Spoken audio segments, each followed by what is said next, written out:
ഒരു പാട്ട് ഈറ്റിൻ്റെ ഇടയിൽ കണ്ടാലോ. അപ്പോൾ ഇന്ന് വല്ല ഹെൽത്തി ഡയറ്റൊന്നും ആയിരുന്നില്ല കേട്ടോ. രാവിലെ ഇട്ടിട്ട് പിന്നെ നന്നായി വിശന്നു ഒരു റോബസ്റ്റ് എടുത്ത് കഴിച്ചു.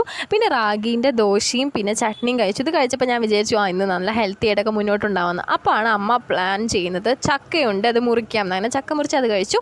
പിന്നെ എൻ്റെ അനിയത്തി സ്പെഷ്യലായിട്ടൊരു അടിപൊളി സാധനം ഉണ്ടാക്കി, കപ്പ ബിരിയാണി. ഫസ്റ്റ് ടൈമാണ് ഞങ്ങൾ വീട്ടിലുണ്ടാക്കുന്നത്. ചിക്കനും കപ്പയൊക്കെ ഇട്ടിട്ടൊരു അടിപൊളി സാധനം. റെസിപ്പി ഞാൻ ഷോർട്സ് ആക്കിയിട്ട് അപ്ലോഡ് ചെയ്യാം കേട്ടോ. എനിക്ക് ഭയങ്കര ഇഷ്ടമായി, നല്ല ടേസ്റ്റിന്. സത്യം പറയാൻ അടിപൊളിയായിരുന്നു. ഡയറ്റും കാര്യങ്ങളൊന്നും നോക്കണം, ഞാൻ നന്നായിട്ട് ആസ്വദിച്ച് കഴിച്ചു. അടിപൊളി സാധനം. എന്തായാലും ഒന്ന് ട്രൈ ചെയ്ത് നോക്കണം. ഞാൻ റെസിപ്പി ചാനലിലിടാം.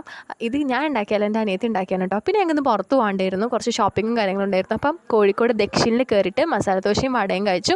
അടിപൊളി സാധനമാണ്. കാലിക്കറ്റ് നിങ്ങൾ വരുന്നുണ്ടെങ്കിൽ തീർച്ചയായിട്ടും നിങ്ങൾ ദക്ഷിണിൽ പോകണം. അമ്മേനെയും കൂട്ടിയിട്ടാണ് പോയത്. അമ്മ പറയുന്നുണ്ട് പുറത്തിറങ്ങിയ നീ വീഡിയോ എടുക്കുകയാണല്ലോ. അങ്ങനെ ഞാനും ഇങ്ങനെ ആസ്വദിച്ച് കഴിച്ചുകൊണ്ടിരിക്കുകയാണ്. അപ്പം ഒരു ബെസ്റ്റ് ഓപ്ഷനാണ് മസാല ദോശ എന്ന് പറയുന്നത്. ദക്ഷിണിൽ വന്ന് തന്നെ കഴിക്കണം. അപ്പോൾ വേറൊരു വീഡിയോ ആയിട്ട് കാണാം. ബൈ.